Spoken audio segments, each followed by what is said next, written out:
Hello student, career अड्डा 1 to 1 पे आपका स्वागत है। आज की क्लास आपके लिए बहुत इंपॉर्टेंट होने वाली है क्योंकि आज की क्लास में आने वाले एग्ज़ाम के अकॉर्डिंग प्रैक्टिस सेशन रखा गया है। ठीक है, तो जैसे आप सभी लोग जानते हैं बहुत सारे एग्ज़ाम भी कंडक्ट होने वाले हैं। यूपी ट्रिपल एस सी ने अपना कैलेंडर जारी कर दिया है, एनटीपीसी सीबीटी 2 होने वाला है। ठीक है, तो इन सभी एग्ज़ाम को देखते हुए आज की क्लास रखी गई है। तो आज की क्लास हम लोग शुरू करते हैं और आज की क्लास में जो भी पढ़ाया जाता है आप उसके नोट्स बनाते जाइएगा, जो कि आपके एग्जाम टाइम में रिवीजन में बहुत हेल्पफुल रहेगी। चलिए आज की क्लास शुरू करते हैं। पहला क्वेश्चन है हमारा। पहला क्वेश्चन है, ज्ञान प्राप्त करने के बाद गौतम बुद्ध को किस रूप में जाना जाने लगा? जिन के रूप में, बुद्ध के रूप में, ज्ञान या बोधि? तो किसके रूप में जाने लगा? गौतम बुद्ध के बचपन का नाम सिद्धार्थ था। ठीक है, जब वो ज्ञान प्राप्ति के लिए गृह त्याग करके गए थे और उन्हें जब ज्ञान प्राप्त हुआ तब उन्हें बुद्ध के नाम से जाने जाने लगा। और जब वो बहुत ज़्यादा फेमस हो गए तो तथागत गौतम बुद्ध के नाम से जाना जाने लगा। इनके कई सारे और भी नाम है, जैसे अमिताभ, तथागत गौतम बुद्ध। ठीक, तो ज्ञान गौतम बुद्ध को ज्ञान प्राप्त करने के बाद बुद्ध के नाम से जाना जाने लगा। इनके पिता का नाम शुद्धोधन था, इनकी माता का नाम माया देवी था, इनकी पत्नी का नाम यशोधरा था और इनके पुत्र का नाम राहुल था। जब इनका जन्म हुआ, जब इनका जन्म का प्रतीक हाथी हाथी और कमल को मानते हैं। कमल, ठीक है।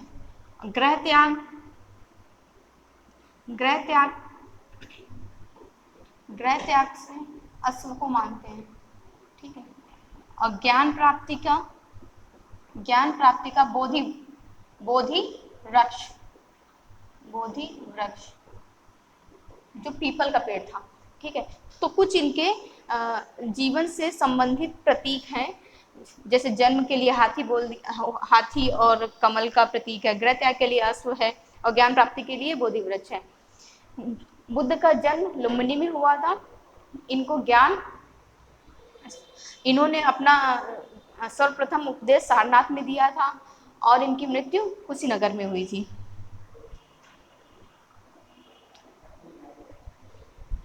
आप लोग कमेंट्स करके बताएंगे कि गौतम बुद्ध ने सर्वाधिक उपदेश किस राज्य में दिया था, कि उस समय गणराज्य था तो किस गढ़ में दिया था। ठीक है, यह आप लोग कमेंट्स करके बताएंगे। अगले क्वेश्चन देखते हैं हमारे क्या। विश्व प्रसिद्ध मोर सिंहासन का निर्माण और उसकी लाल किले में स्थापना निम्न में से किस मुगल शासक ने की थी?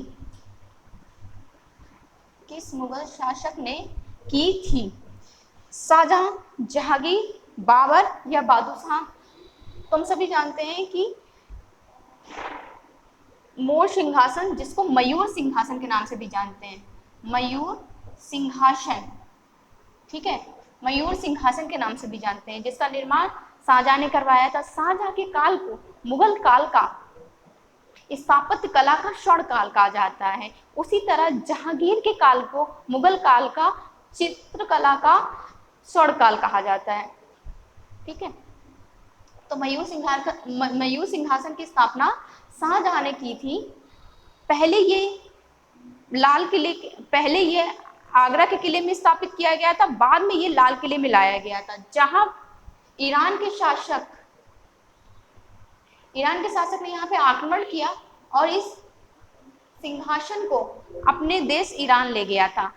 ठीक है, शाहजहां ने आगरा में कई सारे इमारत का स्थापित किया था। वो कौन कौन सी थी? जैसे दीवाने आम, दीवाने खास, मोती मस्जिद, लाल किला, आगरा का ताजमहल।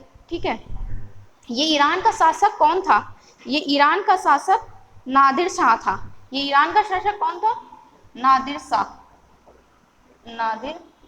था। ठीक है, ये ले गया था अपने देश ईरान।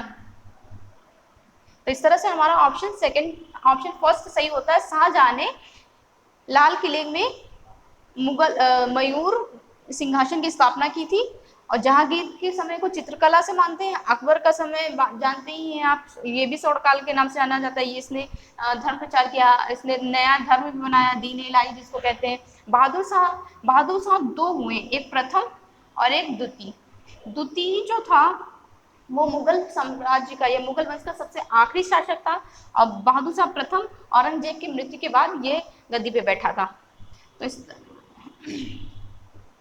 अगले क्वेश्चन की तरफ हम आते हैं। अगला क्वेश्चन क्या है हमारा, निम्न में से कौन सा अवध के कृषक आंदोलन का नेता था। ये ऑप्शन तो गलत है हमारे, इसमें सिटी दे दी है।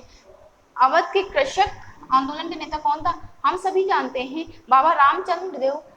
अवध के किसानों का संगठन किया और उन्होंने अवध किसान सम्मेलन का गठन किया है। उन्होंने 1920 में प्रतापगढ़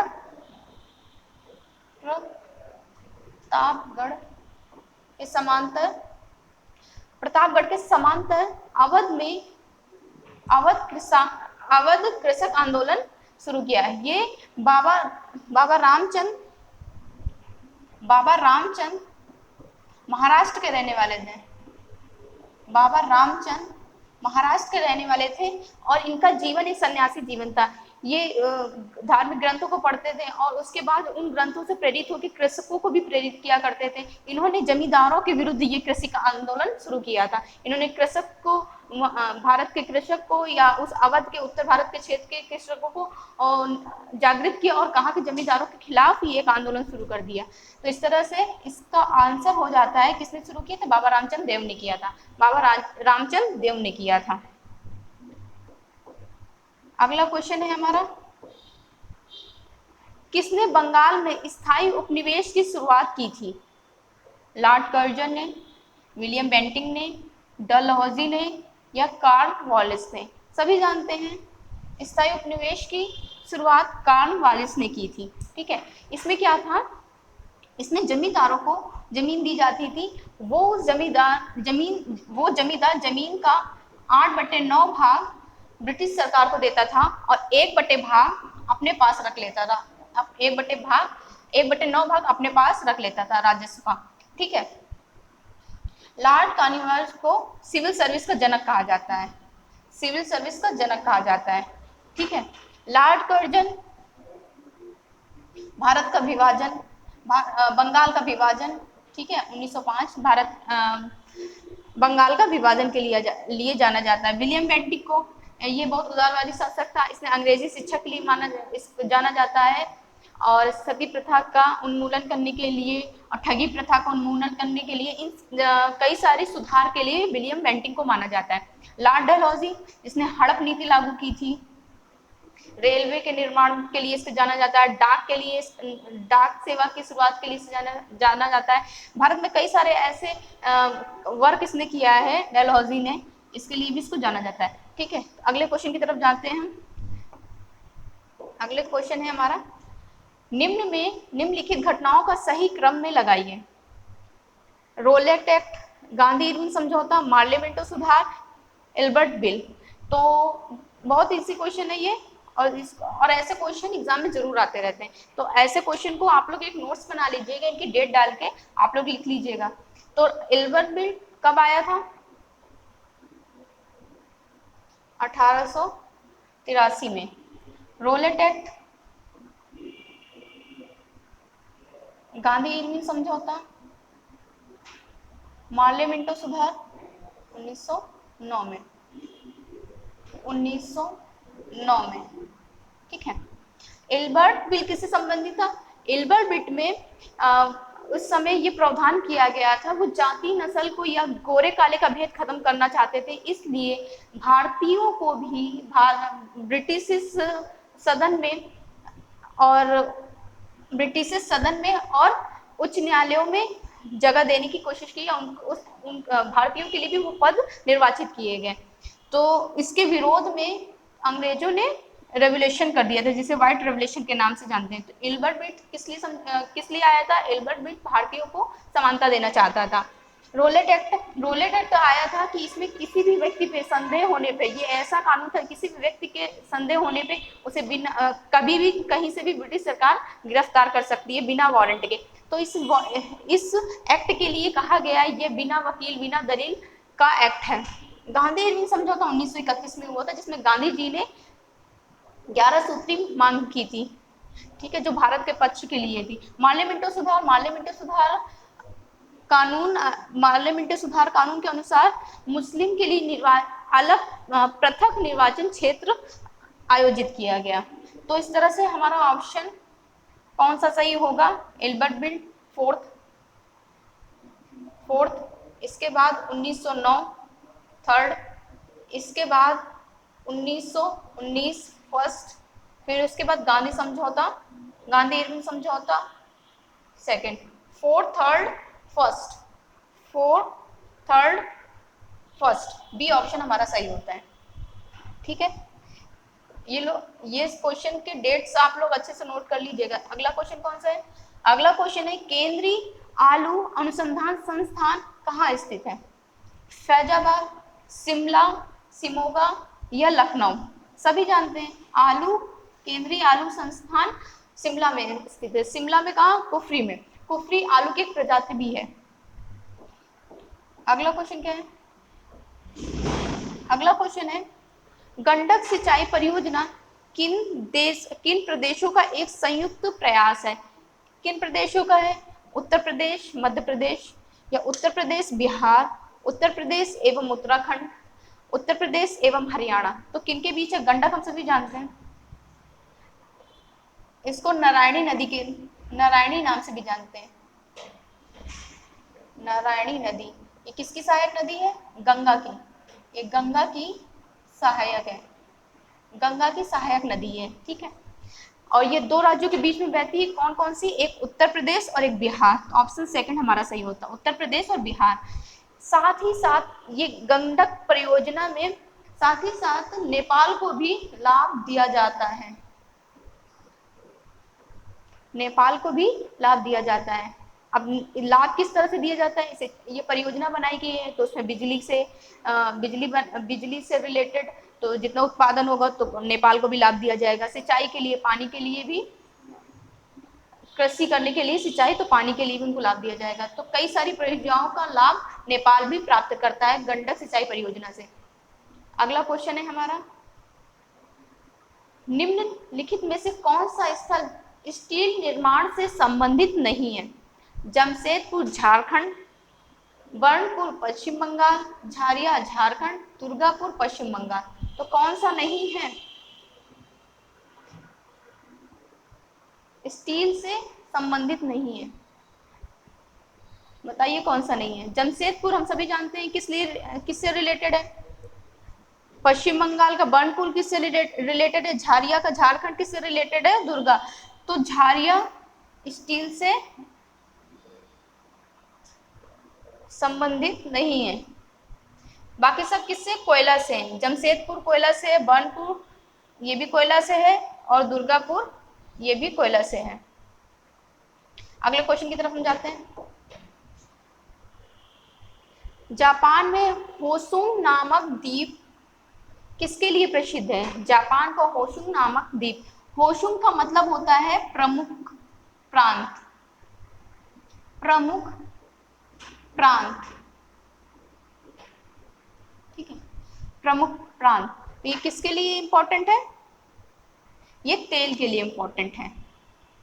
ठीक है, तेल के अलावा यहाँ पे जिंक और कॉपर के भी अयस्क पाए जाते हैं, स्रोत है। ठीक है, होसुंग द्वीप पर्वतीय द्वीप है। होसुंग द्वीप ज्यादातर पर्वतीय द्वीप है, ज्यादातर पर्वतीय द्वीप है। इस वजह से यहाँ पे ज्वालामुखी, कई सारे ज्वालामुखी भी पाए जाते हैं जो कुछ सक्रिय रूप में भी हैं। तो इस तरह से हमारा ऑप्शन तेल सही हो जाता, कोयला, लोहे, हीरे के लिए नहीं है। ठीक है, ये नहीं है। अगले क्वेश्चन की तरफ आते हैं। अगला क्वेश्चन क्या है हमारा?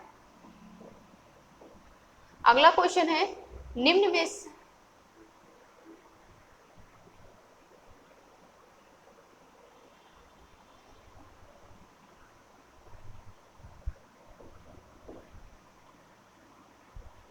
प्रसिद्ध, अगला क्वेश्चन है हमारा, प्रसिद्ध जावा ट्रंच नामक सबसे गहरा स्थल किस महासागर में स्थित है? आर्टिक, अंटार्कटिक, हिंद या पैसिफिक? किसमें स्थित है? आर्टिक, अंटार्कटिक, हिंद या पैसिफिक? तो हम सभी जानते हैं कि वर्ल्ड का सबसे गहरा गर्त कौन सा है? Mariana trench. मेरियाना ट्रंच ये कहाँ स्थित है? प्रशांत महासागर में। प्रशांत महासागर में स्थित है। ठीक है, मेरियाना ट्रंच सबसे गहरा है, वर्ल्ड का सबसे गहरा है। इसकी गहराई लगभग 11,200 के आसपास है। 11,000 के आसपास है, 11,022 मीटर के आसपास है लगभग। ठीक है, और ये प्रशांत महासागर में स्थित है। जावा जिसको सुंडा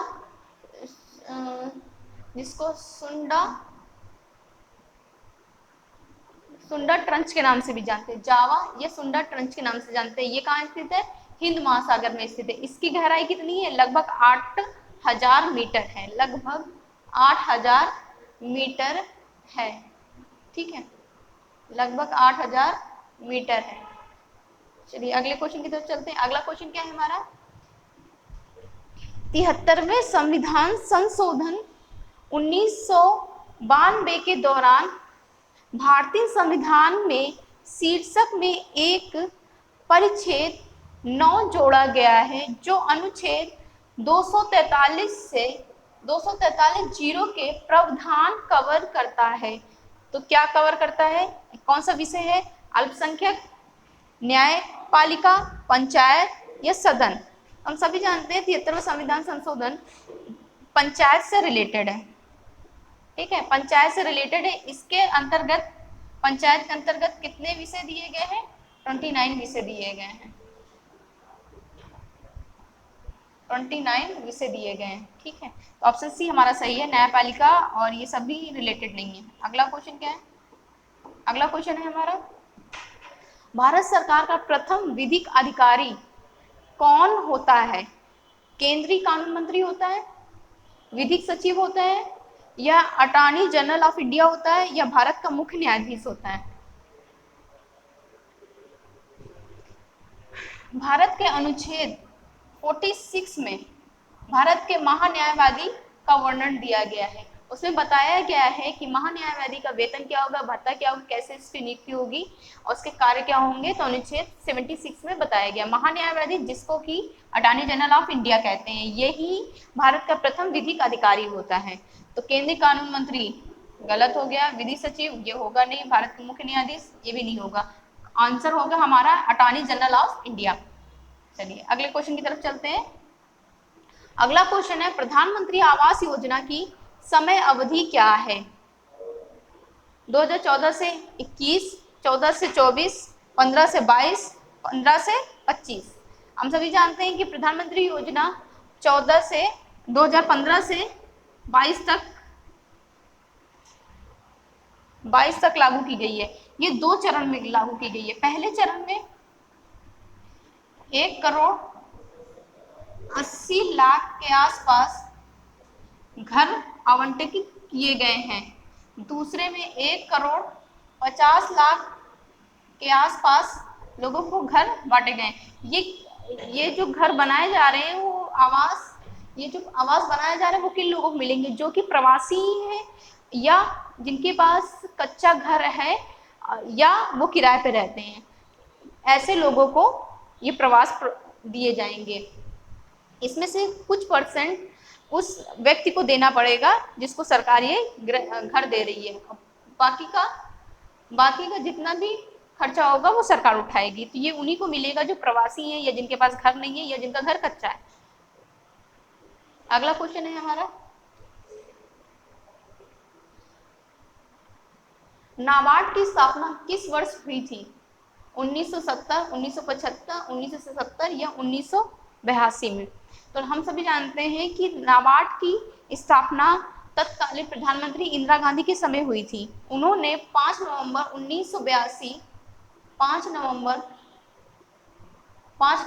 1982 को नाबार्ड राष्ट्र को समर्पित किया था। नाबार्ड का फुल फॉर्म क्या होता है?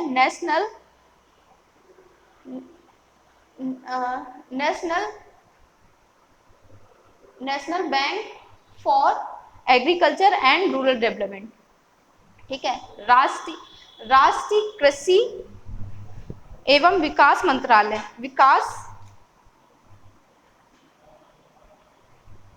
राष्ट्रीय कृषि एवं ग्रामीण विकास बैंक अधीन। नाबार्ड का फुल फॉर्म क्या होता है? राष्ट्रीय कृषि एवं ग्रामीण विकास बैंक। राष्ट्रीय कृषि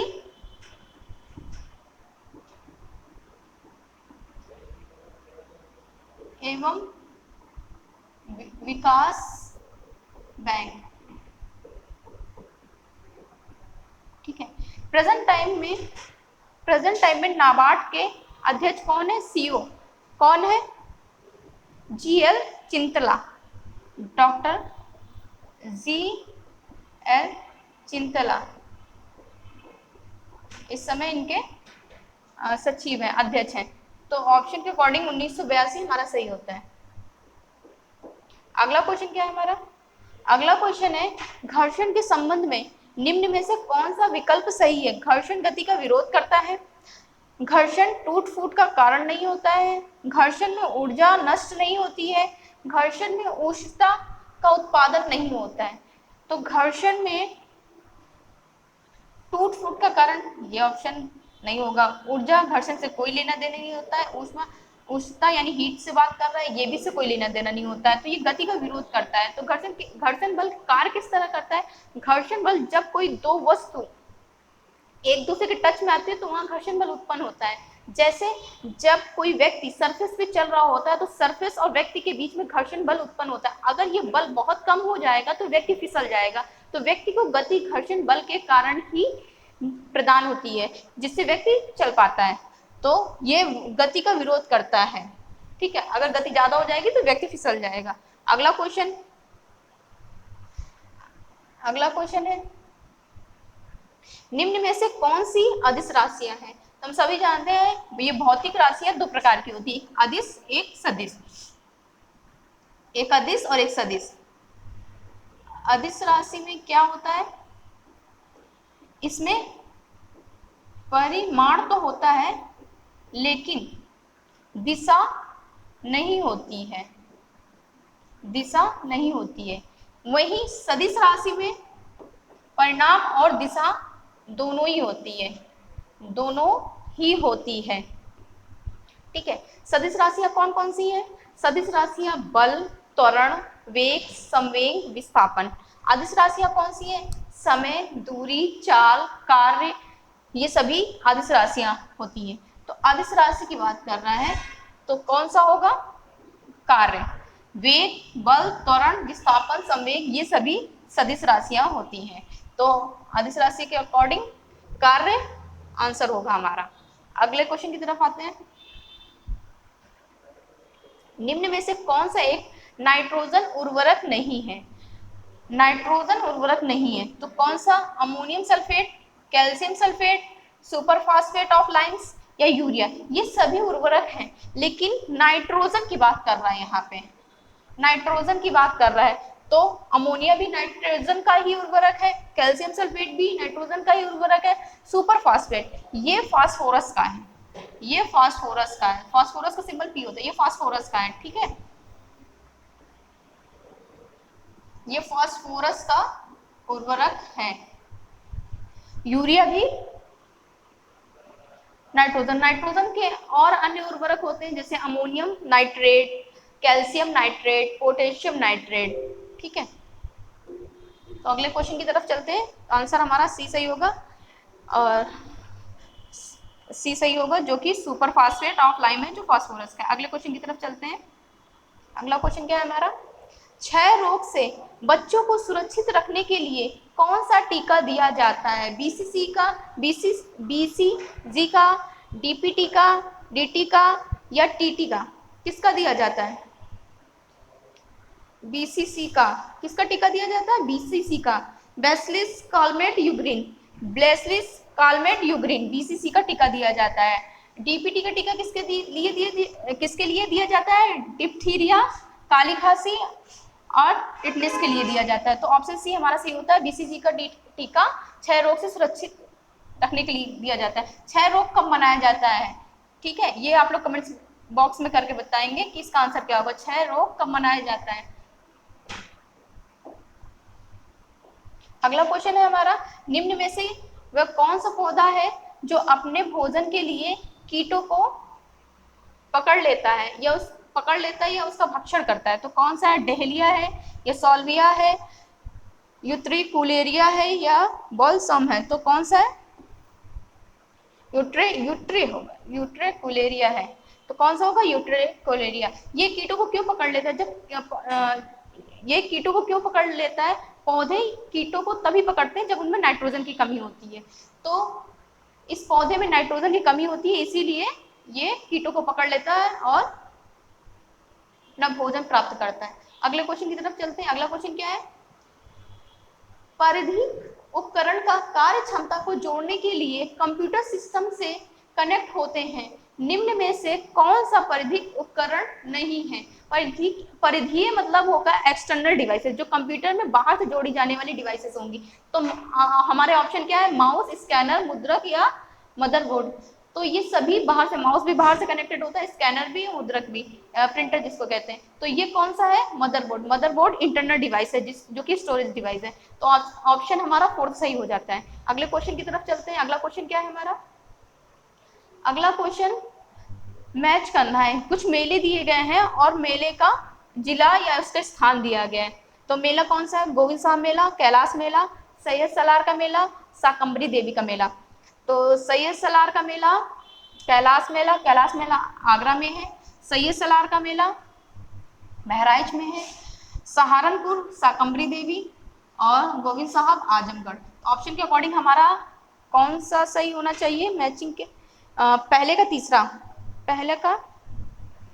तीसरा, दूसरे का चौथा, दूसरे का पहले का तीसरा, दूसरे का चौथा, तीसरे का पहला और चौथे का दूसरा। तो ऑप्शन ऑप्शन बी सही होगा, ऑप्शन बी सही होगा। ठीक है, अगले क्वेश्चन की तरफ चलते हैं।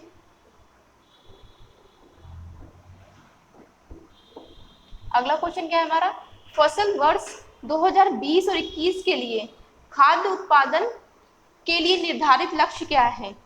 301 मिलियन टन, 294 मिलियन टन या 310 मिलियन टन या 284 मिलियन टन। तो कितना रखा गया है, इजी क्वेश्चन है, ये डेटाबेस पे है तो ये आपको याद करना पड़ेगा। और लास्ट के आपके एग्जाम आने वाले, तो आप लास्ट के 6 मंथ का करंट अफेयर भी अच्छे से रिवीजन करते रहिएगा।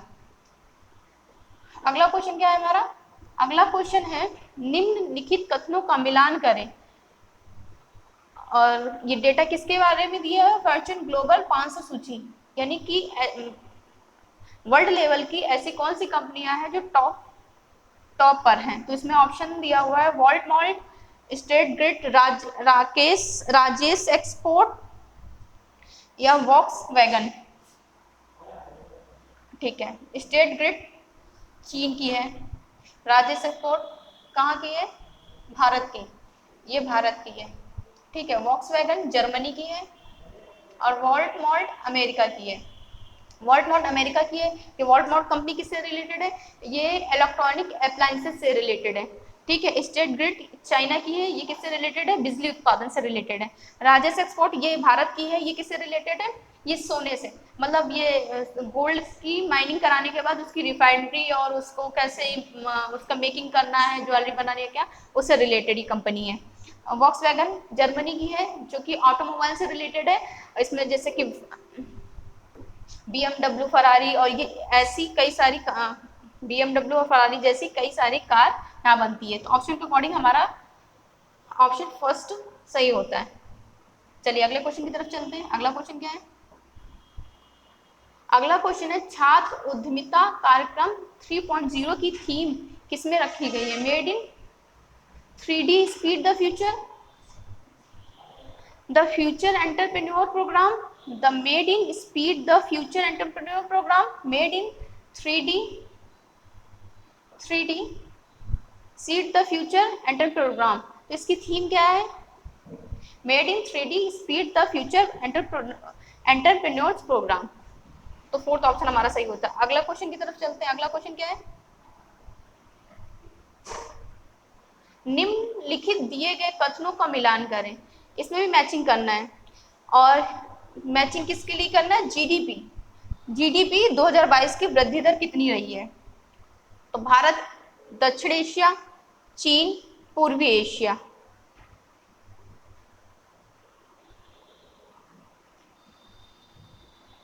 तो भारत की जीडीपी कितनी रही है? 7.5। चाइना की कितनी रही है? 5.5। पूर्वी एशिया की 5.1%। दक्षिण एशिया की 7.0%।